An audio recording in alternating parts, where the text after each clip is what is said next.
At 76, Barbara Mandrel has broken her silence, and she's not holding back.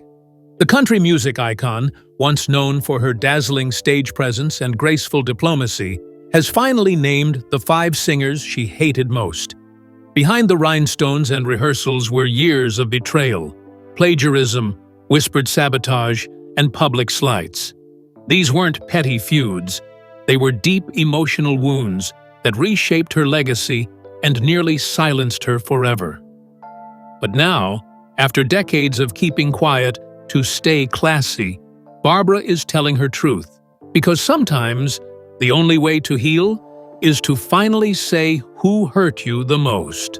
Taylor Swift, the famed first offender. It was supposed to be a gentle night in Nashville, a benefit concert for children's hospitals, one of those evenings Barbara Mandrel had always cherished. But in 2012, the backstage calm was broken. Taylor Swift had arrived late, loud, and impatient. She wasn't just a pop star dabbling in country, she was its new queen, and she was making that clear. Barbara had been prepping for her set, quietly going through vocal warm-ups in her designated space, when Taylor burst in, complaining about lighting, accusing someone of moving her wardrobe rack, demanding silence. "I'm not waiting again," Taylor shouted at a stagehand, her voice sharp enough to turn heads. Barbara, frozen in place, simply watched. It wasn't just rudeness. It was entitlement, wrapped in sequins. There was no apology. Not then, not later. Barbara, the legend who had walked so artists like Taylor could run, was brushed aside. A quiet nod would have meant the world, but none came. That night marked something for Barbara, a changing of the guard that felt more like an eviction notice. She kept her silence for a decade. Fans still asked about Taylor, assuming mutual respect. Barbara smiled politely, but inside, something stayed broken. "I was raised on kindness and curtain calls, not tantrums and entourages," she later confided. She began to withdraw from public performances, unsure if there was still room for women like her. It wasn't jealousy. It was heartbreak wrapped in silence. Barbara never hated Taylor as a person, but she hated the moment. "I hated the way she made me feel small in a room I helped build." And that truth sat with her, unspoken, until now. At 76, Barbara speaks with a clarity that only time allows. She's not here to start drama, but she is done swallowing truth. Taylor Swift may be a titan, a billionaire, a legend in her own right. But for Barbara, she remains the girl who walked past her without looking back. Kacey Musgraves, the quiet betrayer. Kacey Musgraves was once the darling of the new country. Soft-spoken, quirky, respectful, at least on the surface. Barbara liked her immediately. She saw potential, raw and unshaped. So when Kacey began working with former members of Barbara's touring band, Barbara encouraged it. She believed in legacy, in mentorship, in giving the next generation more than applause, giving them tools. But then came the betrayal, quiet, subtle, devastating. At a BMI songwriting panel, Kacey performed a track eerily familiar to Barbara. The chord structure, the phrasing. It was unmistakably drawn from an unreleased piece Barbara's band had crafted years earlier. Barbara's stomach dropped. She waited for credit. A name drop, a nod. But Kacey smiled and called it an original. When pressed later by a journalist, she brushed off the similarities. "Coincidence," she said with a smirk. Barbara was crushed. Not because she wanted attention, but because she expected decency. She approached Kacey afterward gently. "That sounded a lot like something we used to play, eh?" But Kacey's response was flat. "I don't really remember, or sorry." That moment was the betrayal.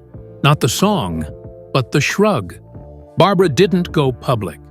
That wasn't her way, but she stopped speaking Casey's name. It felt like being robbed by someone you once rooted for, she later confessed. She began to see Casey differently, not as a rising star, but as a reminder of what the industry had become. More ambition, less honor. When she finally told the story, it wasn't about revenge. It was about clarity. Casey Musgraves may still play sold-out shows and win awards, but to Barbara, she'll always be the one who stole, smiled, and walked away. Shania Twain, the glitter shade thrower. There was a time when Barbara Mandrel admired Shania Twain. The voice, the glam, the crossover power. She saw it all and cheered her on from the sidelines. But admiration turned to sting when Shania, already riding high on global success, took a microphone in 2003 and mocked Barbara's legacy in front of millions. It happened during a Canadian talk show appearance. The host asked about older country acts and their influence. Shania smirked and said, "Some of them were more Vegas than country. Mandrell comes to mind." The audience laughed. Barbara, watching from home, didn't. Her jaw clenched and her heart sank. It wasn't a joke. It was a dagger dressed in rhinestones. What hurt more wasn't just the comment, but what came after. The Country Music Association pitched a multi-generational tribute performance later that year. Shania, Reba, Barbara, and others on one stage. Shania declined. Not politely, not gently. She dismissed it, saying it wasn't her vibe. Barbara took it personally. It wasn't about vibe, she told a friend. It was about who she thought was beneath her. Barbara had once paved the road that artists like Shania danced on. Her TV specials brought country to mainstream America. Her stagecraft, yes, with sequins and sparkle, made the genre glamorous. To hear her work reduced to a punchline felt like erasure. "I wasn't asking for praise," she said. "Just don't throw dirt on the foundation I helped build." And yet, Shania kept rising. Her image as a sweet survivor remained untarnished. Meanwhile, Barbara felt her legacy slowly edged out of retrospectives. Magazine spreads celebrating women in country rarely mentioned her, and she couldn't help but wonder, had that glittering dig changed how people saw her? She stayed quiet until now. Now, she speaks not with bitterness, but with precision. "I hated how she dismissed everything I gave my life to. That wasn't honesty. That was ego, dressed in designer boots." Shania never apologized. Maybe she didn't think she needed to. But for Barbara, that moment never faded. It was the day a fellow woman in country didn't just criticize, she minimized. Carrie Underwood, the credit remover, Barbara Mandrel had always believed in lifting up the next generation. When Carrie Underwood burst onto the scene with a powerhouse voice and a wholesome image, Barbara felt hope. She's got pipes. She's got polish. I hope she's got respect. For a time, she did. But then came the cover. In 2018, Carrie re-recorded Barbara's hit, Sleeping Single in a Double Bed. The song soared, modernized, produced to perfection, loved by a new audience. But something was missing. Barbara's name. In press releases, in TV spots, on award show performances, there was no mention of the original. No thank you, no nod. Carrie's team even allegedly removed Barbara's writing credits from early promotional material. To Barbara, it felt deliberate. "It was like watching someone steal my diary and read it louder than I ever could," she said. She didn't lash out. She just stopped performing the song. It had been her signature. Now, it felt like a ghost. "When I sang it, I felt joy. When she did, I felt erased." She tried to write it off as a mistake, a team oversight. But silence lingered. No correction, no call, no care. What made it worse was Carrie's image. So clean, so gracious. Fans assumed Barbara would be flattered. They didn't know how it felt to be cut out of your own creation. Barbara had once mentored young artists with that very song. Now it belonged to someone else, and no one knew where it came from. Carrie's camp never responded to the quiet hurt. And Barbara? She carried it. For years, she finally said, "I didn't hate her voice. I hated how easily she pretended mine didn't exist." Kelsey Ballerini, the Whisper campaign leader. With Kelsey Ballerini, the hurt came in whispers, not songs, not shade, but rumors. Barbara didn't even know the young singer personally. They'd met once at a charity event, exchanged pleasantries, took a photo. That was it. But behind the scenes, Kelsey allegedly spoke words that cut deeper than any bad review. Whispers started to follow Barbara in the early 2000s, that she had slept her way to the top, that her early fame wasn't about talent, but connections. For years, she dismissed it as the usual industry noise. But then came confirmation from a trusted friend in the business. They told her the source. "It's Kelsey," they said. "She's been saying it backstage in green rooms. It's not just gossip. It's personal." Barbara was stunned. She barely knew her. She hadn't wronged her. But jealousy, it seemed, didn't need a reason. The damage was real. Invitations stopped coming. Mentorship programs dried up. A few endorsements disappeared. Barbara's name was becoming radioactive, not revered. She cried, not in public, but at home. Her children noticed. She stopped smiling before shows. "It was like someone poisoned the well I'd spent my life filling," she said. Even now, Kelsey has never addressed the rumors, never apologized. And Barbara, once a beacon of grace, said something she never imagined.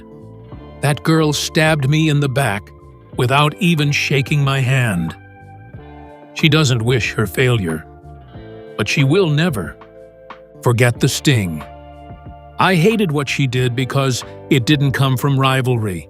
It came from nowhere, and still, it broke something in me." The fallout from these feuds. Barbara Mandrel had always been known for her poise. No matter what the industry threw at her, she smiled through it, sang through it, hosted through it. But behind closed doors, the weight of those betrayals, from Swift's tantrum to Kelsey's whispers, began to show. She wasn't just hurt, she was haunted. Every award show invitation she received came with hesitation. Would one of them be there? Would she have to smile through another fake hello? Before major performances, Barbara found herself riddled with anxiety, a feeling that had never haunted her in the height of her fame. Her hands trembled before stepping on stage. Her voice sometimes cracked in rehearsals. The woman who once owned arenas now had to talk herself into walking out of dressing rooms. She confessed to close friends that she felt unwanted in the industry she helped shape. "They don't need me," she whispered once. "Worse, they don't want me." Her confidence began to erode. She questioned her place.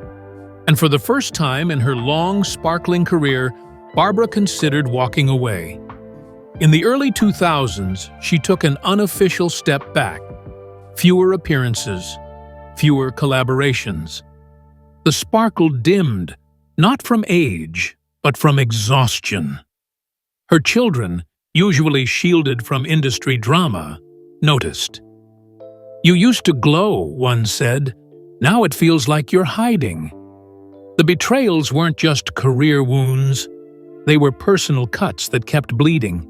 And Barbara realized that silence wasn't saving her. It was silencing her. She had been graceful, yes, but that grace came at a cost. She paid for it in joy, in peace, in presence. Now, she's done pretending. The fallout happened. It broke her. But it also revealed something unshakable underneath. A woman still standing. Why she held her silence.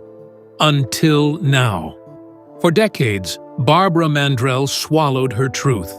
She smiled through interviews, clapped at award shows, and nodded politely when her name was skipped in retrospectives. She held her tongue not out of weakness, but out of protection. She feared what telling the truth would cost her. She worried that if she spoke out, she'd be called bitter, jealous, or washed up. That the headlines would twist her pain into pettiness. And perhaps worst of all, she feared disappointing the fans who still looked up to her. Fans who believed in unity, sisterhood, and strength. So she stayed quiet. She told herself it was the classy thing to do. "You don't air your laundry in rhinestones," she used to joke. But that silence became a burden. Every lie left unchallenged, every moment erased from the record. It didn't just hurt, it erased. At 76, something shifted. Maybe it was time. Maybe it was courage. Maybe it was just exhaustion. But she finally asked herself, "What do I have left to lose?" The answer? Nothing. Now, Barbara is no longer afraid of the backlash. She knows some won't believe her. Others will accuse her of trying to reclaim the spotlight. But this isn't about attention. It's about truth. About saying what should have been said years ago. And more than anything, it's about reclaiming her story before someone else writes the ending. Fame versus character in the industry. Barbara Mandrel has seen it all. Glory, decline, resurgence. But through every decade of fame, she's held on to one unwavering belief. Character matters more than any chart position. It's not about who shines under the lights. It's about who shows up when no one's looking. She's watched the industry twist. Fame became faster. Success became louder. But something quieter was lost. Grace, gratitude, grit. And in its place, backstage arrogance, whispered sabotage, and a lack of reverence for the trailblazers who built the stage. Barbara doesn't envy the fame of today's stars. What she misses is the sisterhood, the mutual respect, the phone calls after a tough show, the shared stage without ego. Now, she says, too many are racing to be legends without learning how to be decent. She's not saying ambition is wrong, but she draws the line between ambition and cruelty, between competition and betrayal. Barbara understands that everyone wants to climb, but do you trample someone's legacy on the way up? That's a choice. Her only regret? Not speaking sooner. Not calling out the bad behavior before it became the industry norm. But now, with time on her side and no career left to protect, she's drawing that line loud and clear. Let the spotlight fall where it may. Barbara's choosing character, no matter the cost. Repercussions on her legacy. It started subtly, her name left off a tribute list, her records missing from a museum exhibit.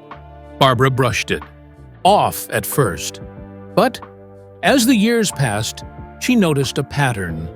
Country retrospectives focused on the new queens. Articles gushed over girl power lineups that skipped over the woman who made female-fronted country TV possible. At first, she blamed the industry's short memory. But then she realized it wasn't forgetfulness. It was erasure. And some of that erasure, she believes, came from the very women who wronged her. When Carrie re-recorded her song without credit, Barbara's voice faded behind a newer one. When Kelsey spread those backstage rumors, event invitations mysteriously disappeared. When Shania mocked her, younger fans began to treat her as a relic, if they even knew her at all. She became, as one cruel journalist once wrote, more TV host than country icon. That line cut deep, because Barbara didn't just host. She sang, she charted, she broke records and opened doors. And yet, she was slowly being edited out of her own story. "I fought to be heard in the 70s, she says, and now I'm fighting again, not for fame, but for truth. The hate she endured didn't just hurt her, it hardened her. And that edge, she carries it now like armor." The media's role in the tensions. Barbara never expected the press to praise her forever. Fame is fleeting, she knew that. But what she didn't expect was to be actively overlooked, especially when her work laid the foundation for so many of today's stars. As Taylor and Carrie rose, magazines began referring to them as the first country pop crossover queens. Barbara read those headlines and blinked. First, she thought, she'd done it in the 70s, toured with pop stars, topped both charts, headlined variety shows. She wasn't looking for credit, she was looking for truth. But the media loves a fresh face, and nothing sells like a new queen. In puff pieces, Barbara's name was dropped like a footnote, if at all. Reviews praised newcomers for reinventing the genre, as if Barbara hadn't done that 4 decades earlier. And worse, some outlets leaned into the drama, casting her silence as bitterness, her absence as irrelevance. They told the story they wanted, Barbara says, not the one I lived. She realized her silence wasn't noble. It was convenient. Convenient for an industry that wanted to move on without guilt. Now, she sees it clearly. Silence only benefits those who write the headlines. And Barbara's done letting someone else narrate her history. If the truth makes waves, so be it. She's been navigating storms her whole life. Her history of lifting other women. Long before the word mentor became trendy in country music circles, Barbara Mandrel was doing it quietly, fiercely, and without fanfare. She didn't just open doors, she held them wide open and waved people through. Backstage, in tour buses, in songwriting sessions, Barbara's generosity was legendary. One of her most proud moments? Taking Reba McEntire under her wing in the early 1980s. Reba was young, nervous, and unsure of her place. Barbara offered more than advice. She offered her stage, letting Reba open for her, even when promoters pushed back. "If she doesn't play, I don't play," Barbara reportedly told them, and that was that. She lent her band to newer artists, often free of charge. Shared writers, session players, even wardrobe tips. If a young woman in country needed support, Barbara was there. Not for credit, not for headlines, but because she believed in women helping women. That's why the betrayals from the next generation hit so hard. It wasn't just professional, it felt personal. "I gave my heart to help them fly." Some of them used it as a launch pad. Others? They stomped on it. Still, Barbara doesn't regret her kindness. She believes in it more than ever. Because no matter how others act, helping women is part of being a woman in country.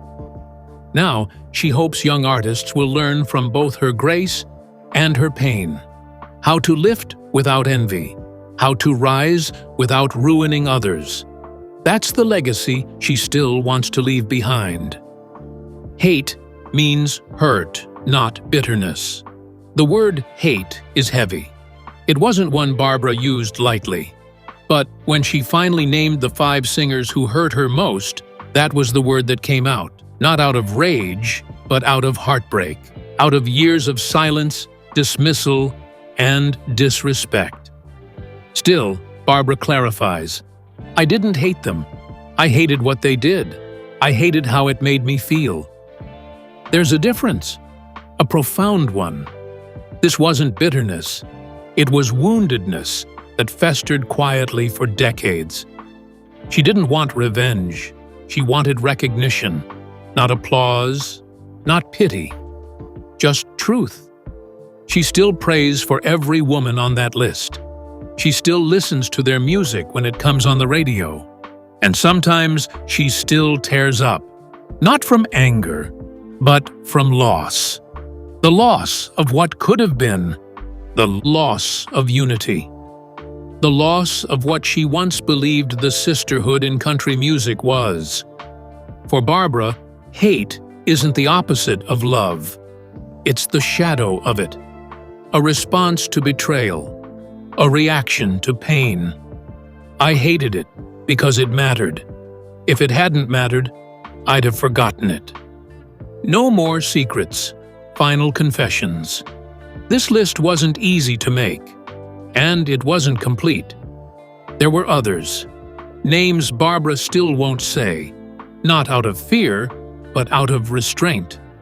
She draws a line, and only crosses it when the offense is deep: cruelty, plagiarism, sabotage. She admits there were moments, even recently, when younger stars made dismissive jokes about her on podcasts, or failed to acknowledge her when accepting Lifetime Achievement Awards. She remembers it all, but she refuses to name those who didn't cross the line fully. Not because they don't deserve it, but because Barbara still believes in giving people a chance to grow. This will be the last time she speaks of the hate. Not because the hurt has vanished, but because she's finally said enough. She's taken the power back, and now she can finally let go. I won't name another name. This was the truth I owed myself. The rest belongs to God. The public's reaction to her truth. When the early confessions leaked from her upcoming memoir, the internet roared. Some fans were stunned. Others said, "We always knew." But the overwhelming reaction? Support. Country veterans sent her private messages. "You were right to speak." Former bandmates called, crying, and thousands of fans wrote letters, emails, and comments. Thank you for saying what so many of us have felt. Of course, there were critics, Swifties, Ballerinis defenders. A few called her out of touch, but Barbara didn't flinch. She expected the backlash, but she didn't expect the comfort. Telling the truth is never lonely when it's real, she said. And in the storm of opinions, she found peace. It was a strange thing, after decades of fame, to finally feel heard, not as a star, but as a woman, a survivor, a truth-teller. "I'm not everyone's favorite anymore," she laughed, "but at least I'm finally mine." Leaving a new legacy. Barbara Mandrel is no longer looking for a seat at anyone's table. She's building her own. At 76, she announces her memoir, Loved, Hated, Unshaken. A book not just about stardom, but about standing tall when the stage fades. She's not rewriting history. She's reclaiming it. For every girl told to smile through sabotage. For every woman erased in a rebranding campaign. For every pioneer painted as passé. Her message is clear. Compete with songs, not sabotage. She closes her book and her confession with a final line, "Let them sing louder. I've got nothing left to prove." Because Barbara Mandrel isn't just a legend. She's a survivor. And now, finally, she's free. Barbara Mandrel didn't speak out for revenge. She spoke for release. Her story isn't about bitterness, but boundaries. And in naming names, she reclaimed her voice. At 76, she's not asking for validation. She's demanding truth. The past may be painful, but Barbara's future, it's fearless, unfiltered, and long overdue.